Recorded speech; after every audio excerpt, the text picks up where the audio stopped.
फुल traffic jam आहे. Let's see, काहीतरी गाडी अडकली वाटतं. एक मोठा ब्रिज आहे ना, त्याचं काम मात्र जोरात चालू आहे सध्या. आणि झटकन आपण पलीकडे आलो पण आहोत. बघा पोलादपूरचा सीएनजी पंप आहे ना, तो आता चालू झालेला आहे. तर इथे आता मस्तपैकी सीएनजी मिळाला, रेट पण कमी. नमस्कार, माझं नाव प्रगत लोके. नमस्कार, माझं नाव प्रेरणा लोके. आणि आज आपला फेवरेट ब्लॉग चालू होणार आहे. काय सांगा? कोकणाकडून मुंबईकडचा प्रवास आणि मुंबई गोवा हायवेने. ओके, सो आता बऱ्याच दिवसानंतर, मला तर वाटतं एक अर्धा झालाय ना. आज वार काय प्रेरणा? आज वार आहे सोमवार. ओके, लास्ट गुरुवारी आम्ही निघालेलो. ओके, लास्ट म्हणजे आता जवळजवळ एक 10-12 दिवस तरी झालेत. We are out of home. Okay, so it's time to get little homesick आणि पटापट घरी जाऊया. ओके, सो हा जायचा प्लॅन होता कर्जतला. आता मध्ये थोडी हवा आली त्यामुळे बरं वाटलं, पण नाही. ओके, आपण डायरेक्ट आली मुंबईला जाऊया. 2-3 दिवस जरा मुंबईत राहूया आणि त्यानंतर मग परत एकदा भटकायला सुरुवात करूया. तर चला, आपला कोकण टू मुंबई वाया मुंबई गोवा हायवेने आपला प्रवास सुरू करूया. सो बघा, best of Mumbai Goa highway. आपण आता सावंतवाडीवरून निघालो आहोत. आता राजापूरपर्यंत रोड एकदम मक्खन आहे. आपल्याला असंच जायचं. ओके, नुसतं एक्सिलेटरवरती पाय ठेवलेला आहे. स्पीड कमी जास्त करायचं आणि क्वचित लागलं तर ब्रेक दाबायचं की अशीच गाडी जात राहणार. आणि आय विश असाच रस्ता रत्नागिरी आणि रायगडमध्ये पण होईल, स्पेशली रायगडचे बायपास. कारण काल रविवार होता आणि काल गुगल मॅपमध्ये बघितलेलं तर माणगावला परत एकदा ट्रॅफिक जाम जाईल. आज बघूया आपल्याला माणगावचं ट्रॅफिक जाम लागतंय का. Let's see. कारण आता थोडं आपल्याला पण आता निघालो आहेत तर म्हणजे संध्याकाळीच आपण माणगावला पोहोचणार आहोत. त्यावेळी शक्यता तर आहे. कसं काय ते बघू. पण आता तरी सध्या बघा, कोकणामधून पाऊस गायबच झाला आहे. आधी पाऊस पडलेला त्याची जी हिरवाई आहे थोडीफार तीच आहे. आज सकाळी थोडी बुंदाबांदी झाली, थोडाफार पाऊस पडला, पण नंतर तो गायबच झाला. आणि समोर पण बघू शकता सगळे वाईट ढगच आहेत. त्याच्यामुळे ऑन द वे तरी पाऊस लागेल की नाही माहिती नाही. मुश्किलच वाटतंय. असं सुखात प्रवास होणार आहे. होपसो लागेल, मजा येईल जर पाऊस लागला तर. आणि इकडून आता दाखवत आहे ते आपलं घर 10.5 तास, म्हणजे 10 वाजता दाखवत आहे. आणि कन्सिडरिंग आपण लंच करणार आहोत, आपण इव्हनिंग स्नॅक्स खाऊ, TNG भरू, पेट्रोल भरू, थोडा ब्रेक घेऊ. असं करत मला असं वाटतं आपण आरामात 1 वाजेपर्यंत पोहोचून जाऊ. ओके, 1-1.5 वाजेपर्यंत. सो आणि कन्सिडरिंग मुंबईचं ट्रॅफिक, त्यावेळी मुंबईला ट्रॅफिक कसं असेल बघूया. तर या प्रवासाला तर सुरुवात झालेली आहे. जस्ट आपण आता कणकवलीचा ब्रिज पार केला आहे आणि आतापर्यंतची ड्राईव्ह म्हणाल ना तर एकदमच स्मूथ. आणि आता लवकरच आपला नांदगाव डिटा येईल. कुठेतरी अशी इच्छा मनामध्ये आहे की आता इथून एक लेफ्ट टर्न मारावा, डायरेक्ट मिडगावला जाऊ शकतो. पण मिडगावचं काम आहेत मुंबईमध्ये, लॉट ऑफ काम आहेत, 1-2 नाहीत, बरीच काम. त्याच्यामुळे बेटर आहे की आता मुंबईला पळूया. पण येस, आपण आता चाललो आहे सध्या सिंधुदुर्ग जिल्ह्यामधून. आणि इकडचं तर आपला मुंबई गोवा हायवे तुम्हाला माहिती आहे पूर्ण कम्प्लीट झालाच आहे. पण आज तारीख आहे 3 आणि उद्या तारीख आहे 4 आणि उद्या आहेत इलेक्शनचे result. So one of the interesting seat आपण म्हणू शकतो या लोकसभेमधली, ती म्हणजे नारायण राणे साहेब, विनायक राऊत साहेब यांच्यामधली ही लढत आहे. ओके, सो इंटरेस्टिंग लढत आहे. कोणता पोल म्हणतोय की हे जिंकणार, कोणता पोल म्हणतोय तो जिंकणार, कोणते पोल म्हणतात की ते जिंकणार. ओके, सो बघायला पाहिजे, आता कळेल आता काय ते. मला वाटतं बाय दॅट टाईम तुम्ही हा व्हिडिओ बघितलेला असेल तोपर्यंत तर मला असं वाटतं इलेक्शनचे रिझल्ट पण लागलेले असेल आणि पिक्चर क्लिअर झालं असेल. पण येस, महत्त्वाचं म्हणजे काय, आपलं सिंधुदुर्ग जिल्ह्यातला तर मुंबई गोवा हायवे कम्प्लीट आहे. तर रत्नागिरी आणि रायगड, रत्नागिरीमधलं पण काम चालू आहे आणि रायगडमधलं मेन तर बायपासचं काम आहे, इंदापूर आणि माणगाव. आता पण बघा डोक्यात तोच विचार आहे की माणगावच्या ट्रॅफिकला किती वेळ लागणार, तो लेट्स सी. आणि आता पण मस्त सुसाट आपली गाडी चाललेली आहे, काही टेन्शन नाही. आणि बघा ना, काळे ढग आहेत, मळव आहे थोडी, बट पाऊस तर काय पडत नाही. आणि एकदा पण आपण असेच इथून निघालेलो तेव्हा इकडं आपल्याला कुठेतरी पाऊस लागतो, एकदम ढगफुटीसारखा. हा, धुवाधार काहीच दिसत नव्हतं एवढा. बाजूला एसटी होती आणि तिने पण पाणी उडवलेलं. बापरे, एका क्षणासाठी गाडी लिटरली कंट्रोल करावी लागलेली. पण पुढे काय ढग आहेत काय माहिती, पुढे पाऊस पडतोय का काय असं नेवर नो, लागू पण शकतो आज आपल्याला पाऊस. बघूया. कारण पूर्ण आतापर्यंत तर मळवच आहे ना कंटिन्युअसली, तर यू नेवर नो. की आता सावंतवाडीमध्ये प्रिडिक्शन होता, मालवणमध्ये होतं मध्ये आणि मुंबईमध्ये वेनसडेला प्रिडिक्शन आहे पावसाचं. थोडा वेळ लागेल. पण आता पूर्ण ट्रिप छत्री घेऊन गेलो होतो, छत्री रेनकोट सगळं सुकं आलेलं आहे. येस, पण कुठेच म्हणजे आपल्याला लागलं नाही पाऊस. की उटीला पण असं वाटलेलं अरे यार भरपूर पाऊस वगैरे लागेल, पावसामध्ये आपल्याला कसं फिरायला जमणार वगैरे, काही नाही, तिकडे पण नाही. आणि कन्नूरला गेलो होतं, तिकडे पण असं वाटलेलं अरे केरळमध्ये एंटर करतोय पाऊस लागेल, पण तिकडे पण आपल्याला पाऊस असा लागलाच नाही, कुठेच लागला नाही.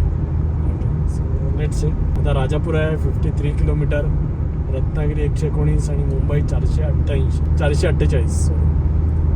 तासात स्पीडने आता गेलो असतो ना 80च्या स्पीडने म्हणा 48 म्हणजे 5.5-6 तासांचा प्रवास, पण तो तसा नाही आहे. पण ठीक आहे. ओके, ॲटलिस्ट सिंधुदुर्ग जिल्ह्यामध्ये तरी मस्त वाटतं ड्राईव्ह करताना. आपण पोचलो आहे ते लांजाला, आणि लांजाला बघा मस्तपैकी जेवण ऑर्डर केलं आहे, व्हेज कढई, आणि आज बटर नान नाही आहेत तर बटर रोटी आहे. तर आता जेवून घेतो. सो जेवून तर जायला आहे, आणि जेवून झाल्यावरती अंगावरती आलं आहे, म्हणजे पण एवढं लवकर झोपायचं नाही आहे. मध्ये एक झोप काढू, आता सवय झालेली आहे ट्रॅव्हलिंगमध्ये. अजून 8 तासाचा ट्रॅव्हलिंग आपलं बाकी आहे, 379 किलोमीटर टू माय होम. तर त्याच्यामुळे बघू, भरपूर लांबचा प्रवास आहे. ॲक्च्युली हे 400 किलोमीटरच्या खालती बघितलं ना की बँगलोरच्या आठवण येते. 400 किलोमीटर म्हणजे तिकडे 6-6.5 तास असायचे, आता इकडे 2 तास एक्स्ट्रा पकडा तुम्ही, कारण आपला the great Mumbai Goa highway आहे आणि मुंबईचं ट्रॅफिक पण आहे. ओके, सो चला प्रवासाला सुरुवात करूया आता. आणि आपला लांजाचा CNG पंप, आणि बिलकुल CNG नाही आहे, CNG संपलं आता. आई पप्पा पण सांगत होते मोठमोठ्या रांगा लागल्या CNGसाठी. तर हे तर नेहमीच आहे, तुम्हाला माहिती आहे. सगळ्यांनी CNG गाड्या घेतल्या, पण CNGचा सप्लायच नाही. सो विचार करा आधी CNGच्या गाड्या घेण्याच्या आधी, कारण जनरली गाडी पेट्रोलवरती चालवावी लागते, तर प्रीमियम कशाला एक्स्ट्रा पे करा. जर तुम्ही CNG तुम्हाला जर मिळणारच नसेल तर. लेट मी ना तुम्हाला काय वाटतं याच्याबद्दल. आणि या लांजा ब्रिजबद्दल तुमच्याकडे काय अपडेट आहे का? तर कधीपासून हे असेच पिलर उभे आहेत आणि याच्या पुढे काहीच काम होत. सो कधी कधी मला कळत नाही आता हा ब्रिजचं काम कोण करणार आहे, कधी करणार आहे. काम चालूच नाही आलं, त्याला किती वर्ष लागतील, की वर्षानुवर्ष या बाजारपेठा अशाच राहणार, आणि खालून लोक बायपास करत जात राहणार. चला आता लांजा सोडतो आपण. पुढे आपल्याला जायचं ते पाली, आणि पालीनंतर तुम्हाला माहिती आहे ॲज युजल हातखंबा वगैरे बायपास करणे आपण जाणार ते आपल्या भाऊ नदी मार्गे. सो यस, चला लांजा मागे सोडलं, पुढच्या रस्त्याला लागूया. भाऊ नदीचा रस्ता क्रॉस केल्यानंतर बघा ना, हा एक मोठा ब्रिज आहे ना, तर त्याचं काम मात्र जोरात चालू आहे सध्या. ओके, बऱ्यापैकी जायला दिसलं. मी लास्ट टाइम आलेलो त्यावेळी फक्त पिलर होते ना, पण काही काही मधले पिलर नव्हते. तर आता उजवीकडे एक रस्ता जातो देवरुखला, आणि पुढे आहे संगमेश्वर. सो हे काम एक छान काम झालं. बाकी मधला रस्ता तर मला माहिती नाही, कारण आता मी भाऊ नदी मार्गे चालू आहे, आणि तो रस्ता आता चांगलाच केला आहे, सटासट येऊन जातो. आता टास्क आहे ते संगमेश्वर क्रॉस करणं, तोपर्यंत रस्ता खराब आहे. सो या गाडीला रस्ता संपूया आधी. संगमेश्वराला असं किंवा सावर्डे आला म्हणा की हायसं वाटतं. सावर्डेच्या पुढे रस्ता बऱ्यापैकी चांगला आहे. टार्गेट सावर्डे. तो बघा, आपण आता खेड भरणा नाक्याच्या पुढे आलेलो आहेत, आणि महाड 32 किलोमीटरवरती आहे, आणि माझा फेवरेट रस्ता सुसाट रस्ता. आणि आज काय ब्रेकच नाही घेतलं. लांजाला जी गाडी सोडली आहे ना, ती गाडी सुसाट आहे. ते मध्ये तुम्हाला माहिती आहे फक्त पाली टू संगमेश्वर किंवा पाली टू सावर्डे हा रस्ता खराब आहे. तर तिथे आपली कशीबशी गाडी चालवली, आणि नंतर पुढे आल्यानंतर सुसाट होते, त्यामुळे थांबावंसं वाटत पण नाही आहे. आणि आता म्हटलं आपला कशेडी टनेल पण जवळच आलेला आहे, तर थोडं कशेडी टनेल पण क्रॉस करतो आणि मगच ब्रेक घेऊया. बघा समोर आपला कशेडी घाट दिसतोय, महाड 31 किलोमीटर. आणि आता जर घाट चढायचा असता तर फ्रेंडला आलं असतं टेन्शन. नाही आता उटी केरळ एवढे घाटे करून आले, काय कशेडी. यस, कशेडी काय वाटत नाही, छोटा वाटेल फ्रेंडाला. आता पण मला असं वाटतं स्टॅमिना आता खतरनाक झालेला आहे. ओके, तिकडे 1000 किलोमीटर चालवले 1 गो मध्ये, तर आता काहीसं असं झालं आहे की हे अंतर पण काहीच वाटेल असं झालेलं आहे. ओके, त्यामुळे सुसाट चालू आहे. फक्त आता कसं आहे की लवकर जाऊन पण फायदा नाही आहे, कारण मुंबईत ट्रॅफिक लागणार, त्याच्यामुळे आता थोडा ब्रेक तर मध्ये घ्यावाच लागेल. आणि आताच आम्ही डिस्कस करत होतो, जर पनवेलमध्ये घर असतं तर इथून 3.5 तासात पोहोचलो असतो. हां, तर आता वाजले आहेत दुपारचे 4:45 वाजले, तर एक 8-8:30 पर्यंत घरी पोहोचलो असतो आरामात. जड वाहने यांना प्रवेश बंद आहे. बाकी आपला प्रवेश चालू आहे, आणि हा इथूनच चालू आहे, तिकडून जायची गरज नाही आहे. तो तुम्ही असेच जा, आणि म्हणून त्यांनी असे बॅरिकेड लावून ठेवलेले आहेत. मोठी वाहनं अलाउड नाही आहेत, ओनली स्मॉल व्हेकल्स. सो या प्रवासाला सुरुवात कशेडी टनेलकडे. जवळ आलो की भेटतो. आणि समोर तुम्ही बघू शकता आपला कशेडी टनेल आलेला आहे. आता तो जुना झाला आहे असं वाटायला लागलं आहे, कारण एवढा वेळा प्रवास केला आतून कशेडी टनेलमधून. आता औत्सुक आहे की दुसऱ्या साईडचा कशेडी टनेल कधी चालू होईल त्याचा. या कशेडी टनेलमध्ये तुमचं स्वागत आहे. लाईट्स वगैरे लावलेले आहेत, त्यामुळे काहीच नाही. यस, आणि ना रात्रीच्या चालू करते तिकडे साईडच्या लावून, आणि प्रॉपर पार्टिशन आहे, त्यामुळे आता तसं हरकत नाही आहे. त्यांनी हे करून ठेवलेलं आहे. आणि स्मॉल व्हेकल्सच अलाउड आहेत, बिग व्हेकल्स नॉट अलाउड. त्याच्यामुळे कसं आरामात प्रवास करता येतो. तर भेटूया थोड्याच वेळात टनेलच्या पलीकडे. आणि झटकन आपण पलीकडे आलो पण आहोत बघा. सो दुसरा टनेल पण लवकरच चालू होऊन जाईल. पण ठीक आहे, आता छोट्या गाड्यांचा तर काही प्रश्न नाही, जाता येतं टनेल अवेलेबल आहे. गणपतीला पण कशेरी घाट नाही चढायचं आहे, ती एक चांगली गोष्ट आहे. रिस्क फाटा पण आहे इथे सध्या. बस सगळं उद्या इलेक्शनचे रिझल्ट आहेत त्याच्यामुळे आहेत का. सो आता मला असं वाटतं आपण रायगड कॉन्स्टिट्युन्सीमध्ये आलेलो आहोत ऑलमोस्ट. महाडमध्ये आलो म्हणजे रायगडमध्ये आलो. आणि इथे आहेत अनंत गीते साहेब आणि सुनील तटकरे साहेब. सो अगेन मला काय वाटतं कोण जिंकणार आहे, किंवा तुम्ही व्हिडिओ बघेपर्यंत जिंकलेले असतील. लेट्स सी, सगळीकडे काटेची टक्करच आहे, काय कळतच नाही कोण जिंकणार ते. उद्या जरा मॉर्निंगला मजा येणार आहे इलेक्शनचे रिझल्ट बघायला. Will be fun. कोण जिंकतं सगळंच अनप्रिडिक्टेबल आहे. आणि आता बघा हे पण काम आता बऱ्यापैकी कंप्लीट झालेलं आहे. पुढच्या ब्रिजचं काम अजून सुद्धा पेंडिंग आहे, तर त्याच्यामुळे जरा वेळ लागणार आहे. पण ठीक आहे, येईन असं थोडके. आता घर एक 5 तासावरती आलं आहे. 5 तास म्हणजे नंतर ट्रॅफिक वाढेल. पण ठीक आहे, 224 किलोमीटर आयडियल एवढं लागायला नको, पण ठीक आहे. इथे पुढे जर आलो पण बघा ना इथे ट्रॅफिक जाम झालेलं आहे. सो आता हे असा ट्रॅफिक जाम होणार. सो अजून इथून पुढे परत जायचं आहे. बघा येल्लो मागून दिसत होतं. आता इथे जाऊन थांबावं लागेल आपल्याला. आपण आधीच थांबलो असतो ॲक्च्युली. होतं आता मोठं ट्रॅफिक जाम आहे. लेट्स सी, काहीतरी गाडी अडकली वाटतं. ट्रॅफिकचा स्पॉट. आणि ते बघा काही काही हिरो आहेत शहाणे, ते आता ओव्हरटेक करून चाललेले आहेत, म्हणजे समोरच्यांना पण ब्लॉक करून. आणि मग याच्यामुळे ते सगळं ट्रॅफिक जाम होतं. गणपतीला पण दोन्ही लाईन आता यांनी ब्लॉक करून टाकलेल्या पुढे गेल्यावरती. एक गेल्यावर दुसरं. हां, हे थोडं असं पेशन्स दाखवणार नाही. आणि त्याच्यावरती आता त्याच्या मागे 4 गाड्या गेल्या आणि आता परत जाम होणार.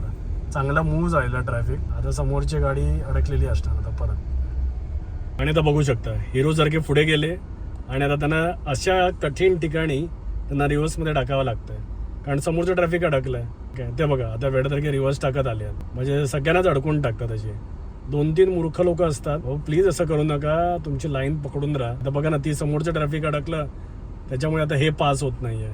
आणि आता मला वाटत नाही कोण त्यांना जागा द्यायला रेडी आहे. ओके, सगळे चिपकवून ठेवतात. ओके, कारण वेळासारखे पुढे गेले आणि पुढच्यांचं ट्रॅफिक केलं त्यांनी. तो आता रिक्वेस्ट करतोय आता तुम्ही या मागे. आता प्रत्येक जण कशाला पुढे जाता. आता तो तो सांगतोय मी याच्या इथे पुढे होतो वगैरे असं तो सांगतो. बघा अशी अवस्था होते. आता परत त्यांनी नशीब आता निघालेले आहेत सगळ्यांचे. सो कृपया असे करू नका. अननेसेसरी ट्रॅफिक आहे. अजून 10 मिनिटं एक्स्ट्रा वाढली, नाहीतर एवढं ट्रॅफिक क्लिअर होऊन आपण पुढे गेलो असतो 3 गाड्यांमुळे. सो ठीक आहे, part and parcel of Mumbai Goa highway. हे बघा. सो आता सगळी दोन्ही साईडने गाड्या यायला लागलेल्या आहेत. तर आता क्लिअर होऊन पटकन वरती चढू आपण. है धुवा बस धुवा है धुवा. बाहेर पडलो आणि हा बघा मस्तपैकी धुराळा. आणि आलेलो आहोत मस्तपैकी सिमेंटच्या रोडवरती. जस्ट एक अपडेट द्यायची होती तुम्हाला. सो बेसिकली ना त्या 3 कारवाल्यांचं पण नंतर म्हणजे त्यांच्याकडून चूक झाली, पण पहिली चूक नाही का, लोकलना ते 8 सीटरवाले वगैरे असतात ना, तर त्यांचा होता टमटमवाला. ओके, तर तो पुढे गेला. त्याच्यामुळे सगळे आधी ॲक्च्युली कारवाल्यांना लाईनीमध्ये उभे होते. तर त्या टमटमच्या नादामध्ये अजून तिघा चौघांनी गाडी टाकली. तर आता टमटमवाल्याला पोलिसांनी पकडलेलं आणि त्याला आता फाईन मारत होते. ओके, सो ॲटलिस्ट बघा ओव्हरटेक तर सगळेच करतात, मी नाही असं म्हणत नाही. त्याशिवाय तर पण गाडी चालूच शकत नाही. म्हणजे तुम्हाला माहिती आहे अशा ठिकाणी म्हणजे एकदम कंजेस्टेड जागा असणार आणि तिथे 1-2 म्हणजे आता पासिंग कसं आहे की ते एका वेळी जाणारी गाडी तरी सोडतात, तिथे येणारी. म्हणजे जर तुम्ही म्हणजे असं ओव्हरटेक करून ना जिथे ट्रॅफिक लागलेलं आहे करायला जाणार, तर त्याच्यामुळे अजून ट्रॅफिक जामच होणार. So that is the reason मग अशा वेळी जरा अवॉइड करा की ओव्हरटेक करणं. ओव्हरटेक्स आपण काय सांगू शकतो असं. सो चला आता पुढच्या प्रवासाला सुरुवात करूया. आणि बघा पोलादपूरचा CNG पंप आहे ना, तो आता चालू झालेला आहे. तर इथे आता मस्तपैकी CNG मिळाला आहे. रेट पण कमी आहे, 73.50. कम्पेअर टू मुंबईचं नाम असलं तर तुम्हाला माहिती आहे रेट थोडा जास्त असतो. आणि गाड्या पण नाहीत, गर्दी पण नाही आहेत. तिकडे मागे भरपूर गर्दी होती आणि एक करून आता गाड्या यायला लागलेल्या आहेत. त्यांना आता कळलं आणि तिथे बोर्ड नाही लावून ठेवलं आणि हे बंद करून ठेवलं, त्याच्यामुळे कन्फ्युजन होतं. आम्ही पण पुढे जाणार होतो, लकीली आलो आणि आता CNG मिळाला आहे मस्तपैकी. सो चांगला CNG भरला गेलेला आहे, त्यामुळे आता टेन्शन नाही. आता आपण डायरेक्ट जाऊया ते पनवेल साईडला. पनवेलला वगैरे आता मिळून जाईल CNG. आणि बघा आता आलं आहे ते आपला फेमस माणगावचं ट्रॅफिक बघू शकतो. आणि बघा आता आपण कोलाड पार केला आहे आणि काय सुंदर सनसेट दिसतोय बघा. मन प्रसन्न झालं ना असं सनसेट बघून. आता लागली थोडी भूक आणि चहा प्यायचा मूड झाला आहे, कारण लांजापासून जी गाडी हाकतोय मी तिथपर्यंत आता घेऊन आलेलो आहे. प्रेरणा हसली आहे हाकतं बोलल्यावरती. तर आता या समोरच आता राईट टर्न मारायचं आपल्याला खोपोली पाली रोडसाठी. आणि तिकडे चहा वगैरे तर मिळूनच आहे. चला नाही खोपोली पाली रोडसाठी. सो बघा खोपोली पाली रोडच्या एंट्रन्सलाच इथे मस्तपैकी गाडी पार्क केली आणि आता गरमागरम भजी आणि चहा पिऊया आणि back to home sweet home. काल आपण वाकड नाक्यावरती थोडा स्नॅक्स वगैरे खाल्ला आणि नंतर पुढचा प्रवास सुरू केला आणि ॲज युजल मुंबईमध्ये आल्यावरती ट्रॅफिक लागलं. तर चांगलं ट्रॅफिक होतं त्याच्यामुळे रात्री यायला उशीरच झाला. म्हणजे ऑलमोस्ट 11:30 वाजले ना प्रेरणा. हो म्हणजे 12 तासात आम्ही पोहोचलो. पण तसं मला असं वाटतं आता मुंबई गोवा हायवे थोडा बेटर व्हायला लागलेला आहे. म्हणजे मे बी मला आता सवय झाली आहे त्याच्यामुळे पण असेल. ओके पण होप सो लवकरात लवकर त्याची कामं कंप्लीट होतील. आणि आजचा दिवस म्हणाल ना तर 2 गोष्टी. ओके एक तर पंचायतचा सीझन थोडा बघायला सुरुवात केली आहे. फुलेरा गाव आणि त्याच्यामधलं ते सगळं जीवन शांत असं तर ते बघायला मजा येतेच आहे. पण त्याच्याशिवाय आज होतं तर इलेक्शनचा रिझल्ट. तर सकाळपासून त्याचा तुडगूस चालू होता आणि सरप्रायझिंग रिझल्ट आलेले आहेत. आणि कुठे ना कुठेतरी असं मला वाटत राहतं ओके की भारत प्रगती तर करतोय पण त्याचबरोबर ना समजा 40 करोड लोक प्रगती करतात पण कुठेतरी 100 करोड लोक अजून पण चाचपडत आहेत या इकॉनॉमीमध्ये. कुठेतरी त्यांना तशा संध्या मिळत नाही आहेत. तर मला वाटतं तर त्याच्यामुळे त्या लोकांना संधी मिळणं आपल्या भारतीय इकॉनॉमीमध्ये तर खूप जास्त गरजेचं आहे. आणि त्याच्यामुळेच कुठेसे असे रिझल्ट आले आहेत स्पेशली UP, महाराष्ट्र आणि बेंगॉलमध्ये. ओके सो बघूया अजूनसुद्धा घमासान चालू आहे. पण आता या व्हिडिओमध्ये मी इथेच थांबतो. पण जर तुम्हाला व्हिडिओ आवडला असेल तर प्लीज लाईक करा, शेअर करा आणि आपल्या चॅनलला सबस्क्राईब करून बेल बटन दाबा. धन्यवाद.